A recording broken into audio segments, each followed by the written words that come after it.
For CPPR Live, today we are in tarot territory with the one and only MealzMealz, 2 Z's in that name. They are an artist, an icon of Instagram, a candle lighter like myself. She already had a candle going, and then I just pulled out the prop. And somebody that I have never had a tarot reading. Possibly this might happen tonight for the first time. But other than that, she is someone that has been a creative force on Instagram, built her own following, and we've been speaking for the past 10 minutes about a bunch of random gobbledygook and future plans that are the opposite of gobbledygook. But for the first question, I ask everybody the same one as the last one. MealzMealz, how are you doing today? That's actually a very stupid question in my opinion. Not to insult yourself as an interviewer. I just have a personal bone to pick with that question as a whole, in general in humanity. So, because it's a tough question. But if I had to answer it, and I know that I do, and I'm so sorry, I'm good. Beautiful. How are you? I'm doing great. For a second there, I was like, oh, shit, all right. Yeah, right to the bone. No problem. And frankly, I kind of, as someone that's started every interview for 8 years, with just getting the pace of, the foot in the water. No, I get it. That's you don't really want to be asked that sometimes. And you don't even know the person's For me personally, it's hard to answer that question because I'm a very sensitive person and I experience a lot of states at the same time. And so, so I'm like, how much do you want to know? And should I share this? Or, but now I'm definitely regretting my answer. So wow, don't regret anything. This is awesome. But just then as a follow-up then, what is one great moment from your day? Yeah, so I actually had many, but today I brought my dog to the river. I live kind of close to the river. And we got to swim around and play in the river. It was really nice. Awesome. And that ties into the first question that I have. MealzMealz. One of the coolest things about following you, it's not just the art. It's not keeping up with hey, it's the weekly meme of the girl yelling in the guy's ear, and she does her own flip on it, folks. That's interesting. You're just talking about your pup. So tell me how the microdose sessions that I caught on your story have been going with the little pooper. Yes, Mako. Makoto-chan is my dog. She is named after a Shinto value, which is truth. And she's also named after an anime character. So, from Kill la Kill. Kill la Kill. Mako. Yeah, you should watch it. It's very raunchy.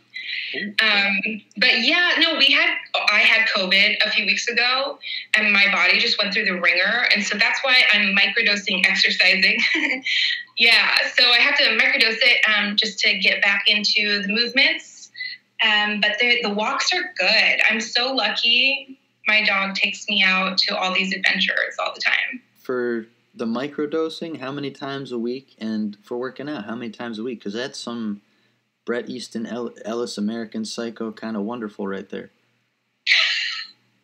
Well, that's the first time someone's really, really compared me to him. But so I'm going to put that in my pocket. Yeah. But we, usually I love to be active with my body. That is kind of American Psycho, kind of way of saying it. But I like to do yoga, and I do this thing called HIIT, high intensity interval training. And it's kind of I don't know, Japanese grandma of me to be doing burpees in my apartment and stuff like that. Yeah, but we walk probably 4 times a day. Mako and I, we need to walk. There is something that is very therapeutic about it. I do not have a puppy right now. I have been working out more and do a 15-minute walk every day, but gotta get. Oh, you do a hot girl walk. Gotta do the hot girl walk. Get the coffee. Yeah. Or do the, what is it? Sometimes I have some blueberry tea in the morning. Oh, okay. I see you. You're that girl right now. I'm trying, yeah. Proud of you. Speaking of that girlfriend, What, in your opinion, is a benefit to knowing about one's ancestors? And how does the history of the soul help us grow as people? Did our ancestors take hot girl walks? I think our ancestors are with us on all of our hot girl walks. So I'm constantly taking them along. And that's such a great question. I really appreciate that question you asked me. Knowing the ancestry, I think, can be difficult. I know a lot of Americans in particular are disconnected from their own cultural and ethnic even background, heritage. But knowing that there is a line of ancestry now, that's very important in my opinion. Knowing that you're a part of something that is much bigger than yourself.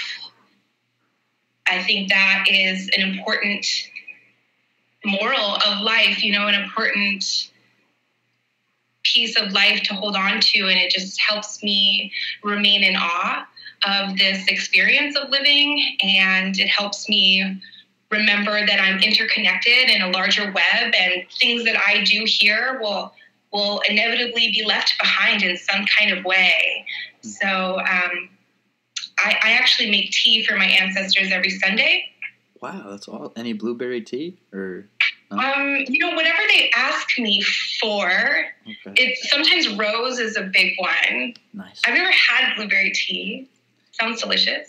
So I've cultivated a relationship with my inner parts, and I call it inner sensing. And a lot of people call it many things. I've had many teachers call it many things. Ancestor veneration is a big part of some of the religions I've practiced. But it's basically about, getting in touch with that bigger piece, that you are a part of something bigger than yourself, a line of people, a probability, a wild probability that has formed into your existence.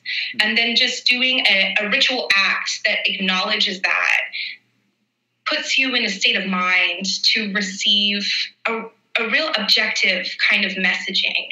And so, I'll be in the store sometimes, and I might hear a calling to pick up certain teas, or oranges is a big thing with my ancestry. Nice.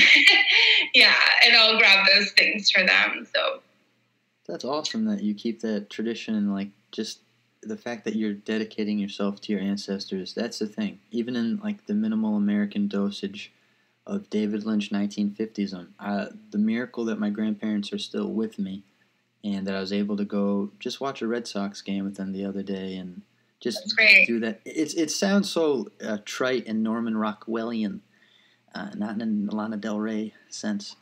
But when you're talking about that, it almost makes me happy in a sense, because I do believe that as much as the individual isn't supposed to be this celebrated miracle in a sense, when you look outside of yourself, of the story that you have with your family or your ancestors, I find that you come back to the roots of, no matter the finite number of people on this planet or the infinitesimal amount of universal things that other people experience that you relate to, I think that human connection really does bottle down to the ideas of just staying to the degree of that you can basically be a miracle for existing.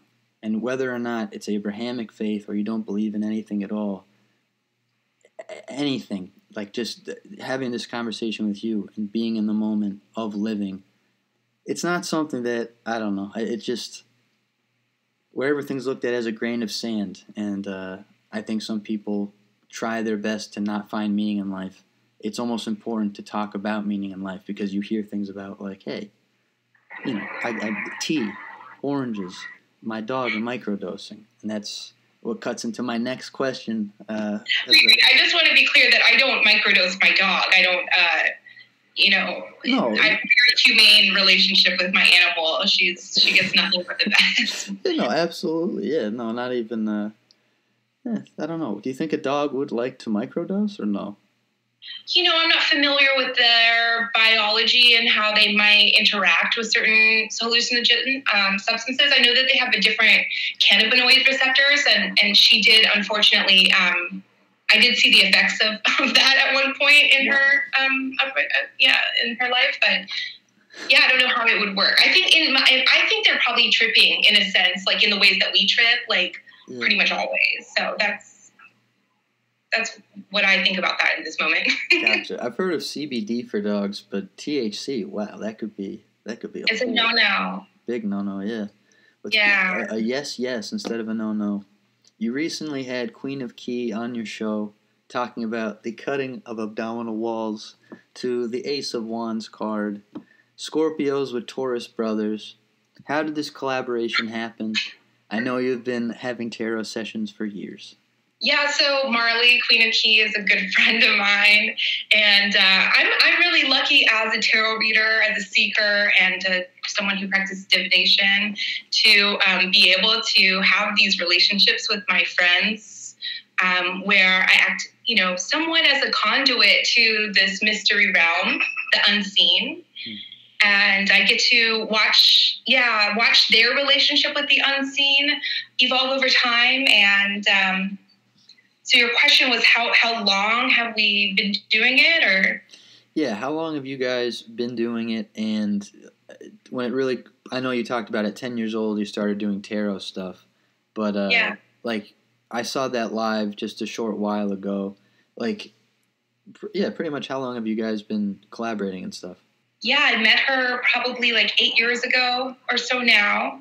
And, at first we were just friends, and then we were both creators in our own sense at that point. And I'm trying to think of when we started collaborating, maybe 5 or so years ago. Definitely sometime in the past 8 years, I started giving her tarot readings, just as I do with many of my friends. And then when there are crossroads, usually people come to me.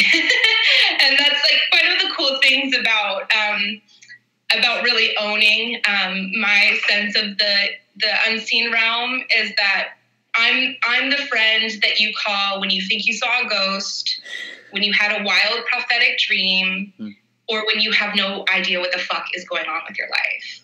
Can I cuss? Sorry. Fuck yeah, don't even worry about it. That's fine. Yeah, no. Then plus with a quote like that was awesome. Sometimes those three things happen at the same time, I bet, So. Often, yeah, for sure. But yeah. When you're talking about the unseen realm, MealzMealz, you're talking to someone now that barely knows anything about tarot readings. I've never had one done. But can you tell us about the first time you ever did a reading? I know that you were 10 years old. How did it go?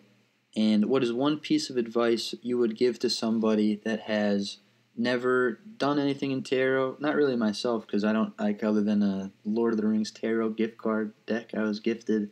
There are a lot of people, though, I know that want to get involved in this spooky, spiritual, magical stuff. So what would you recommend? So, okay, the first part of the question is when I was around. So I want to start a little bit earlier than my first tarot experience, if that's okay. Fuck yeah, go ahead.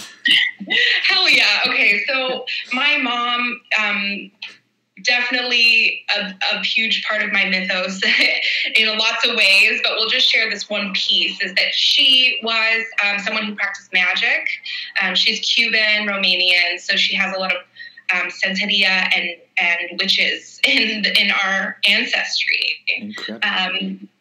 So when I was 4, she brought in basically a spiritual person, a shaman, or some leader in this realm, to open my third eye and to do past life regressions. So that's, I would be waken up throughout my childhood in the middle of the night to be taught spells. I evoked entities throughout my childhood, and I had a lot of extrasensory capabilities, I guess you could say. So when I was 10, my mom, I was fishing in all of her magical gear, looking at her spell books and things like that, and I found a deck.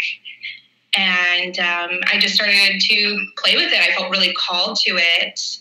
And at that time, it was not the traditional tarot deck, but more of an indigenous spirit deck that had different animal totems on there.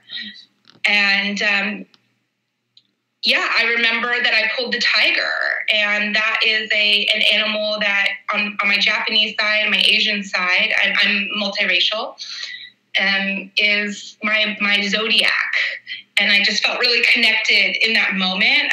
I didn't have a lot of cognizant understanding of everything. I wasn't able to translate or make a lot of meaning, but the visceral experience was very memorable, and it's something that just engaged me in the practice. So that was my first experience. The second part of your question, as advice to those who are feeling called to peek with underneath the veil, or maybe scream into the void, or practice divination in some way, I would say one of the biggest lessons that I've learned from my many years of practicing divination and magic is the message is a mirror. It is one way to stay connected with the ancestry of the world. And when I speak about ancestry, I don't just mean your family. I just mean that we are part of peoples who have created and imbued symbols and stories into different systems, tarot being one of many. And they reflect our own humanity, but it's not outside of you, it's also inside of you. So the message is a mirror. It's important to, look at the historical reference and engage in the practice of what the ancestors or the past teachers have given us. But it's also really important to bring forth or intuit your own sense within it. Like, what is occurring inside of you when you receive these stories, these messages and symbols? Thank you so much for the depth of that. I've never had someone, usually have to repeat, a question or anything like that. And just, I just want to ask from one small anecdote out of the first part of the question. Oh, yeah. Other than pulling out the tiger, were there any other animals that you remember in the deck? Oh, yes. So I do have a bit of a weird memory, and I think that's what makes me really great at my practices. That too, for a second, I was kind of just staring and all wow, okay, that's one of the many questions I had was how did it go? And you just, you killed that. But please continue. Thank you. Thank you. That's nice of you to say that. And sometimes it's a little off-putting, or I guess intense, Yeah, definitely intense is a word that people might consider me. But there's so many other great animal archetypes in there. Someone recently wrote on one of my TikToks that, because I wrote a little video about animal familiars. Cool. Okay. And I was speaking about my dog as an animal familiar, and someone was like, oh, possums have been around me a lot. And I was like, oh, yes, those are very studious, adept creatures. They have some of the most teeth in marsupials. And, they're scavengers. So I was just speaking to, if that's something that's occurring for you a lot, I wonder if adaptability and adeptness is, a trait or a value that can be practiced or absorbed at this time. Interesting. Okay. And when it comes to traits and values, there are many people in this world that are looked at as conspiratorial for having different beliefs, I would say, in a sense. But as a puff piece question, going off of talking about different cards in the tarot deck, what is something, MealzMealz, a conspiracy you believe perhaps that others might look at you strangely for? I believe it's very possible that this is simulation 42669. That's I don't know where I got that number. It just seemed like the right number to name this simulation. Right. And I know the simulation theory is just a theory, it's a possibility. And, maybe after some other scientific advancements, we'll come up with another way to describe our experience. But I don't know, I get a sense that I'm a part of a system like that. And definitely that it's this really silly one. It's tragic, it's hard, it's all the things, but it's also it's definitely 42069. Right. So what do you think about that? Do you feel like I'm catching any truth there? I think there might be a bit of it in some type of DC universe, Infinite Crisis sense. Yeah, I do believe in the 42069 universe. I don't think Elon Musk gets enough credit for talking about infinite universes and parallel things and all that stuff. But when it comes to, the 42069 universe, there's so much that isn't discussed. There's so much that isn't really talked about. And whether it's weeds or 69ing, the main important thing when it comes to strange conspiracies is this next thing. I have a user-submitted question for you. Oh. Yeah. How did you discover Instagram meme maker and CPPR representative for hating the sitcom Friends, Venereal Disneys? How did I discover them? Well, I guess I would say that I'm chronically online in a lot of ways. I believe in techno-shamanism, and it's this very interesting sect of shamanism. I'm an animist in a lot of ways, and I was one of the first Facebook users, but I've always been an advocate for social media. I love memes, I love memetics, I love all these things. I think they are beautiful tools of divination and magical practice, chaos magic. So anyway, to answer your question, how did I find VD? Probably from Organic Abundance or, some other creators out there. It was early times in his meme-making career. And, I see something in this person. I see something really special. I can't share more because it would be, I think it would be, I would be invading his privacy in some ways. I try to be really respectful about how I tap into energy. So, but I definitely intuit a lot. Yeah, the 42069 universe, at its heart, it is all about that mutual respect. So you can't tell me who Batman is. I understand, or in-depth stories. Yeah. But, thank you for sharing that, Mealz. But when you're not live on IG, user-submitted question. I have usually there's 2 or 3. I'm gonna stop you right there. I only had one. What? It's just really funny to me. It's just really funny. But you were gonna say, I'm sorry. I didn't mean to literally stop you. That's okay.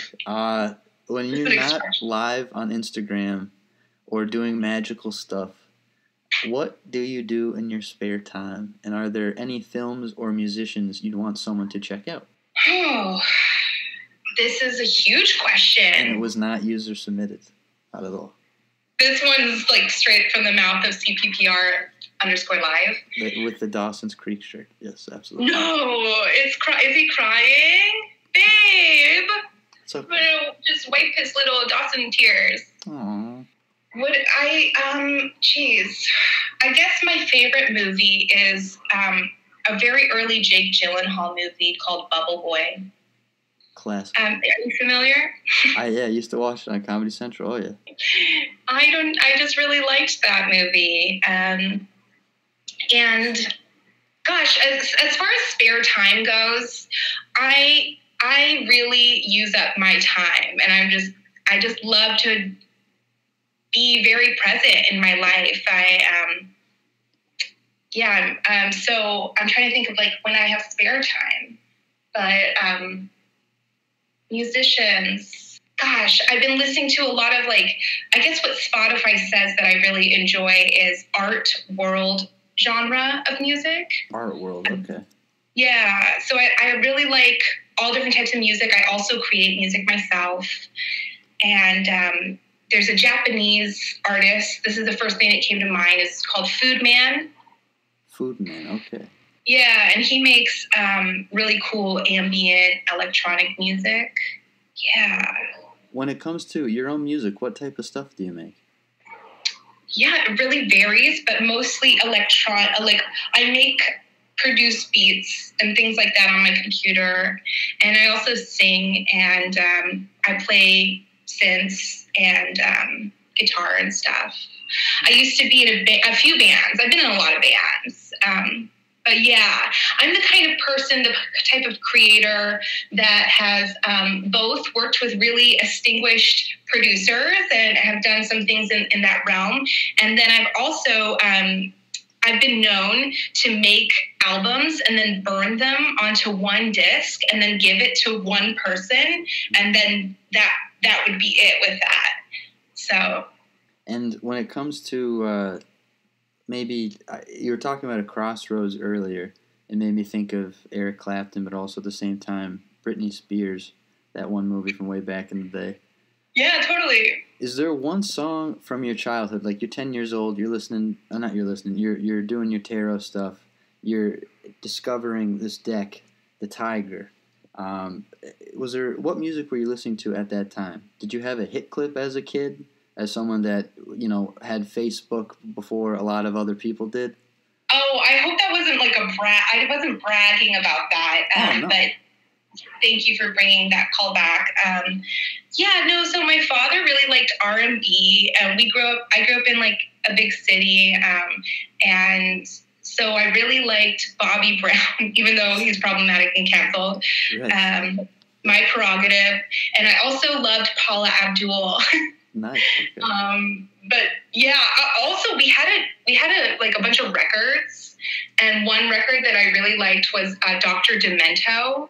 Oh, the old 1960s wacky dude. Yeah, cool. Yeah, and he had the Monster Mash was on there, and he had this song called Fish Heads. I don't know, I really liked it. So I haven't heard of that one. Yeah. Did Dr. Demento do the Monster Mash? I don't know if he did it, but I know it was on one of his it was on one of his records. We had a few series of them, and wow. Yeah, I would make up dances with my friends to that, and also to Paula Abdul's straight up, and yeah. I remember calling in and winning a radio station giveaway. Awesome. And I was a young teen, and I had a choice between NSYNC tickets and a Furby. Oh my God. Oh, this is the penultimate question. Okay, so what did you pick? I picked the Furby. Wow. That's awesome. Yeah. And the radio DJ was like, "Are you sure? How old are you?" And I'm like, "I'm 14. I'm going to circuit bend it." And so I took apart the Furby and I circuit bent it. I don't know if you are familiar with circuit bending. No, tell me. For me, I hear Digimon in that, but I just would like to know more. That's awesome. I made a transformer out of the Furby. No, I didn't. Not even close. No, circuit bending is kind of just tinkering with the circuits and jumping the cables so that it glitches out, and so it was this it was this really Franken Furby that was twitching its eyes, and it would really freak my sister out, and yeah. There you go. The first image I think in my head, maybe it's because it's the 42069 universe, is Backstreet Boys performing Monster Mash. That would be genius. And I dream about that. Do you? Oh man, that would be a semi-nightmare for me. But that's a dreamscape I go to. Yeah. When you were talking about, actually, no, I'll skip the personal stuff. I don't want to pry too much. What is? No, let's keep it. Go on. Sorry. No. I'm really interested in mystifying things. So let's stay on this tip. Yeah. No, okay. MealzMealz. Getting back. What do you like about yourself? And it's the visual metaphor and unending mystery for me. Certainly is. What do I like about myself? I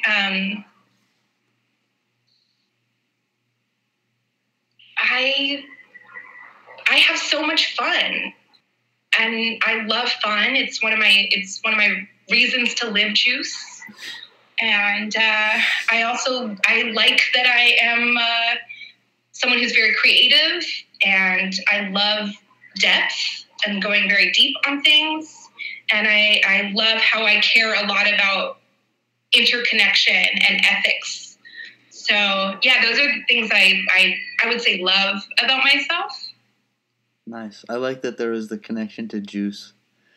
So gotta have your reason to live juice, get your vitamins in. And that's something that, like, when I first clicked on the link on your page, I was like, holy crap, like, the art is just incredible. Whoa. Yeah, same thing with Venereal D in a sense. Like, I wish I had that type of artist. Yeah. Yeah, but when it comes to your page and stuff, especially at that idea, like, Reason to Live juice, would you ever do a product like that as a limited thing for like $30? That is something I learned from another creator, someone who makes a deck that I use. Okay. I have some products that I'm thinking that I am bringing forth soon, but yeah, not the juice. I have to think about something like that to help, to help people. Yeah. Their love themselves vitamins or something like that. Yeah, I can see it might be the candle I'm looking at, but just like one of the things that I appreciate about your art is that in a psychedelic sense, the colors blend together so well, and like when I think of whatever those the vitamins could be, just that color scheme is what I'm thinking of in a sense.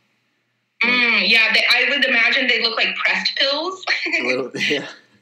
Yeah, or something like that. For sure. Or, some version of Flintstone, ecstasy or something like that. Man, okay, that's a great idea already. And then if we're talking Flintstones ecstasy, would you like to play a game of pick one? Okay, I'll try my best. So Flintstones ecstasy, I'm immediately in 1997. We're in the 90s with that one. So MealzMealz, pick one. A Pokemon card or a Yu-Gi-Oh card, and why? Pokemon. Oh, Pokemon. Just 1,000,000% Pokemon. I just love Bulbasaur. I just love Bulbasaur so much. Yeah, I'm really, really sad because I had some Bulbasaur figurines that my dog destroyed because she was jealous. She knew, and she's just a really, she needs me to be her, I need to be her number one. She, so she likes to destroy things that I love, like my Apple Pencil and things like that. So that's messed up. Not up. anymore. When she was a puppy. I'm glad she got over the I want to be the very best, like no one ever was phase, because that's tough with dogs. She's like, I gotta catch them all. Yeah. Everything my mom loves, everything the light touches will be mine. Exactly. She's such a little Simba. I was gonna say the little lion dog. So with that, bouncing from the card question, thank you for that piece of brilliance. Green flags or red flags? Much better question than the first. How's your day going?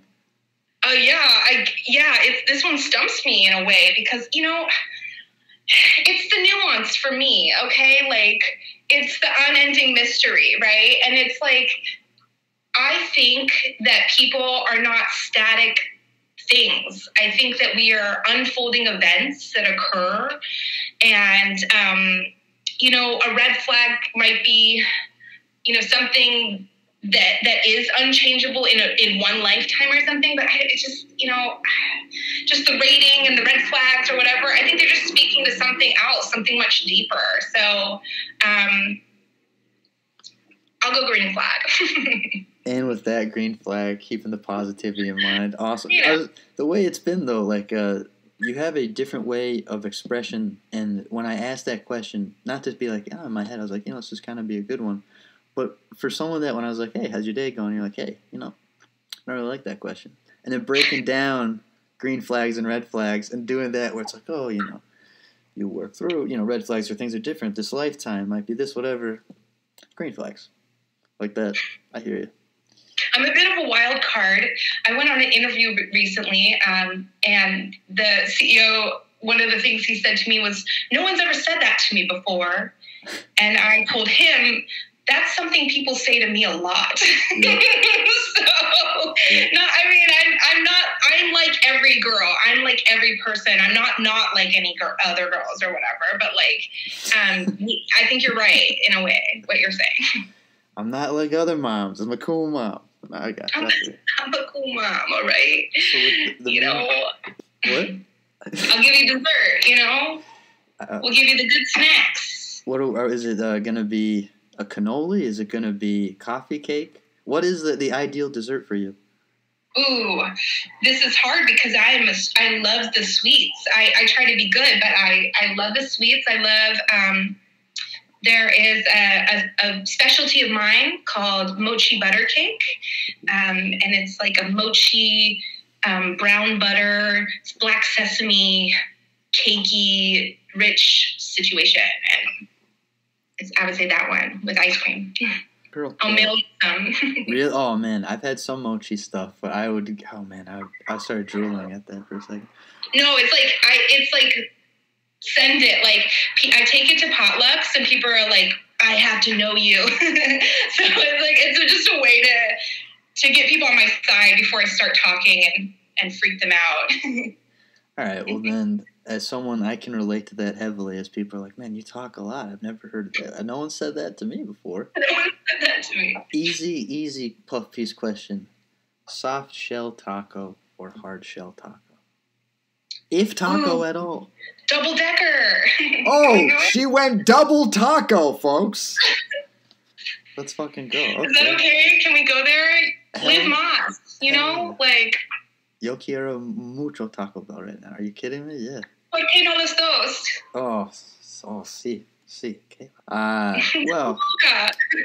That's the only. Yeah, I don't know a lot of Spanish, but Oh, it's Portuguese.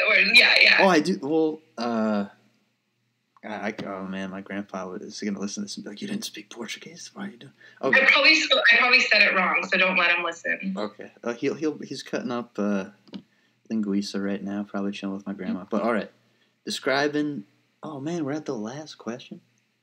Oh man. Shit. Okay. Yeah, I'm gonna make one up on the fly just to keep going. The double-decker taco. When I hear double-decker taco, I think Taco Bell. It's a great fast food establishment in the age of Brazilians wearing, Dawson's Creek White Boy Tears t-shirts. There's no place better in this Portuguese, Polish, Brazilian, and what else am I? Scottish. That's why I can't shut up right now.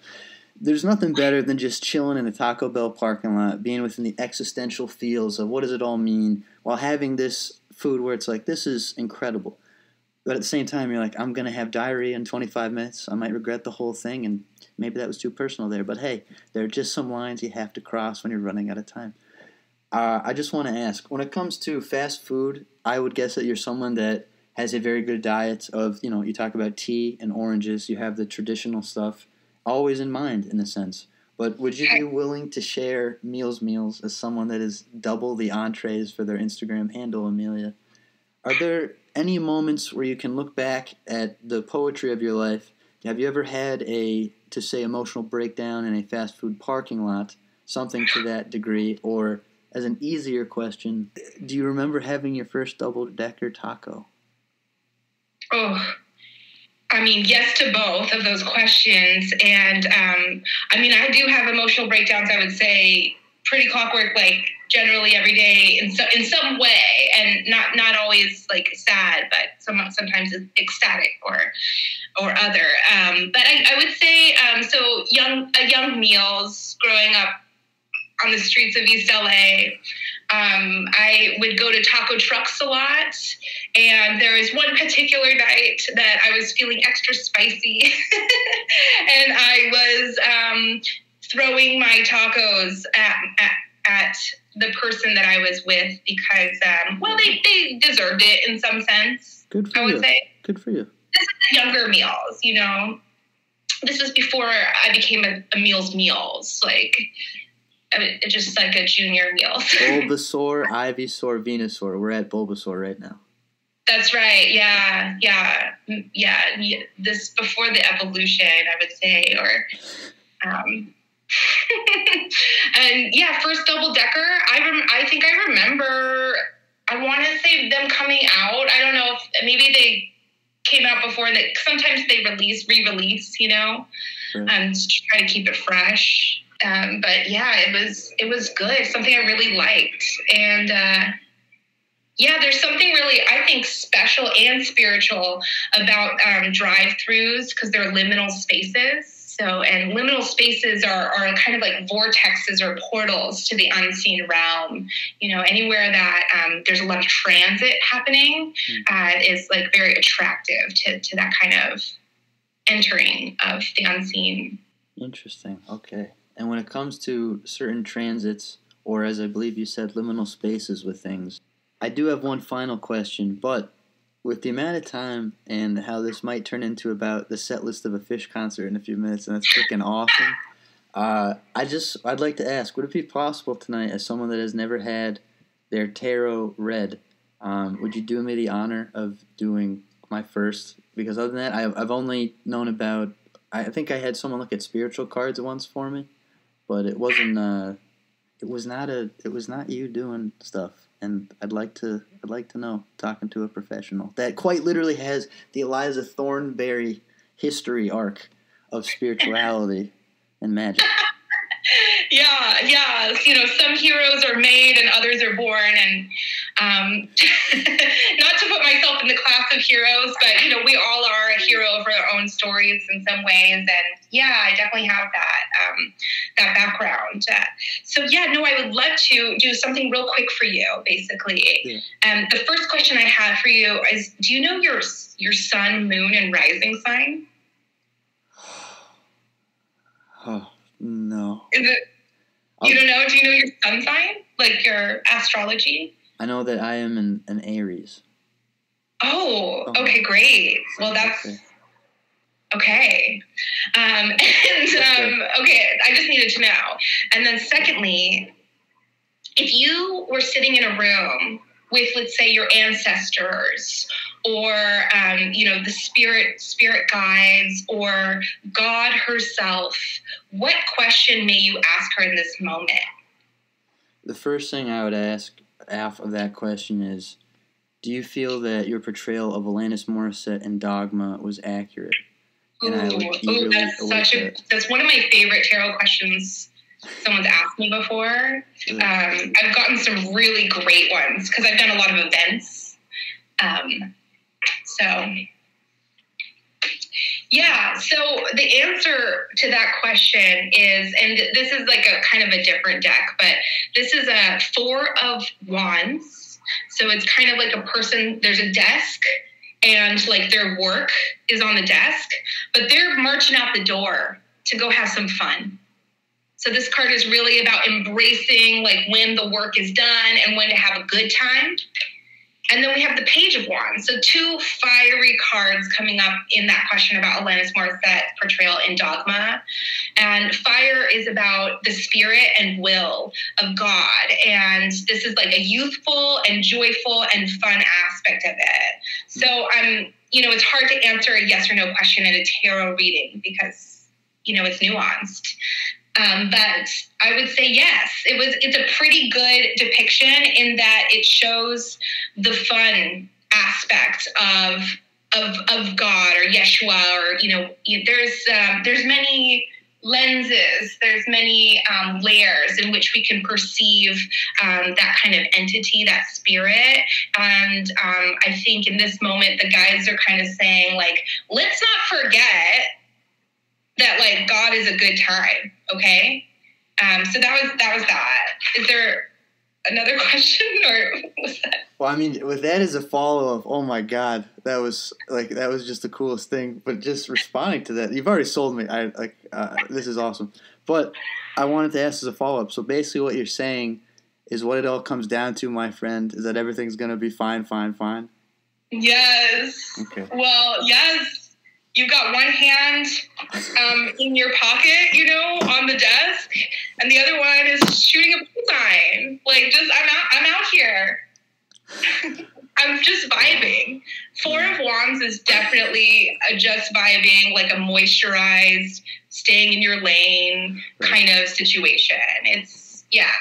Well, I'm going to try and stay as hydrated as I can. I know we talked about American Psycho, a little bit with face stuff, but thank you for that. Is there any other tarot things I should do, or things right now, or it's usually a reading is a shuffling of the cards and then something falls out and then the interpretation that you see?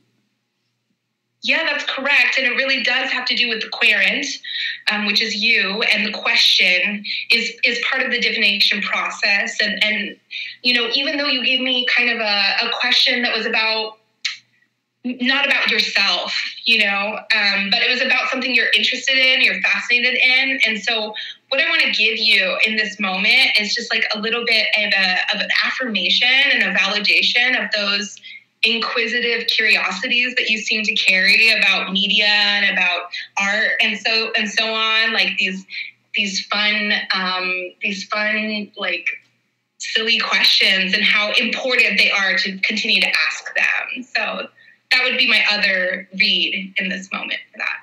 Okay. And that affirmation to keep in mind is pretty much the breakdown of the cards and then me saying that joke. Yeah, and also, what occurs inside me as well, because part of the divination is also the diviner, the person who's translating the information as well, and that's why it's great for people to go do divination and tarot for themselves. But it's hard to have that extra layer of objectivity, an extra layer of wisdom. And why it's nice to go to multiple different tarot readers or find a tarot reader that works for you, like that's within your wheelhouse of understanding. Because that is part of the medicine as well. It's a medicine around archetypes, symbols, and history, and also conversation between self and other. And so we just did that together, and we made that magic happen. Thank you, Mealz, for making it. Arigatou gozaimasu. So that's me. Tying it back into, I've asked every single person, every interview I've ever done, 2 questions. How are you doing today? Yeah. And, the last question I've asked from Asher Roth, Zach Kreger, Megan Trainor, and now MealzMealz, which I'm hoping with the velocity and the veracity that you have with your language abilities and your ability to go so in depth to talk about whether it's your favorite things or, moments in your life where you're talking about the double-decker taco. There is that type of mystery to it. There's this, in a sense, very poetic speech about you that I find quite endearing. And I know I've just met you, all these different things, but this question is something I've asked everybody. So, MealzMealz, describe in detail for us, in as much detail as possible. Oh dear. Your ideal, perfect breakfast.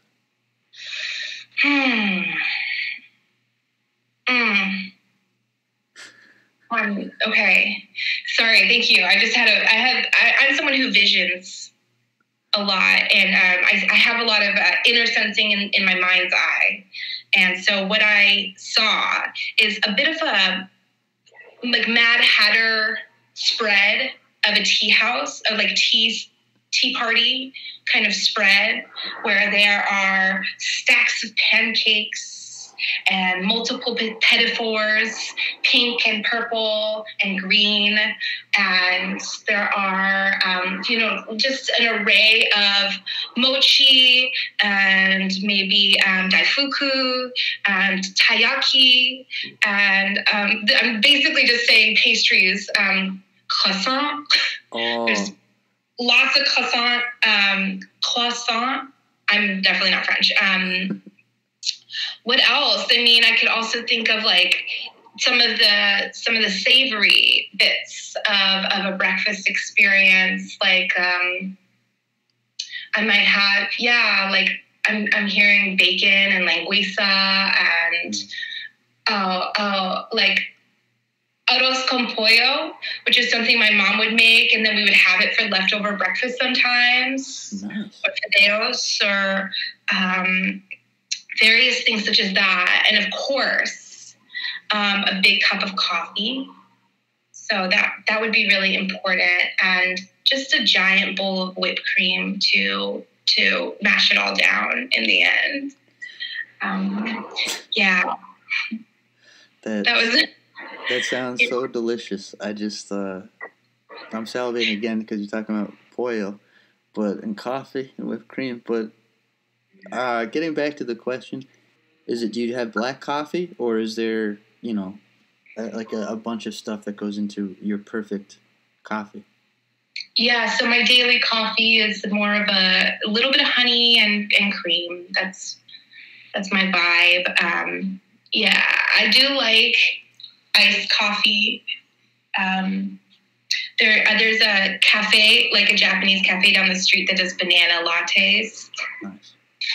I like that. I do enjoy that. I've never had a banana latte, but that seems like the ideal thing to have on a hot boy or a hot girl walk, a banana latte. Definitely. Yeah, you come out. I'll take you out with Mako. We'll go on an adventure.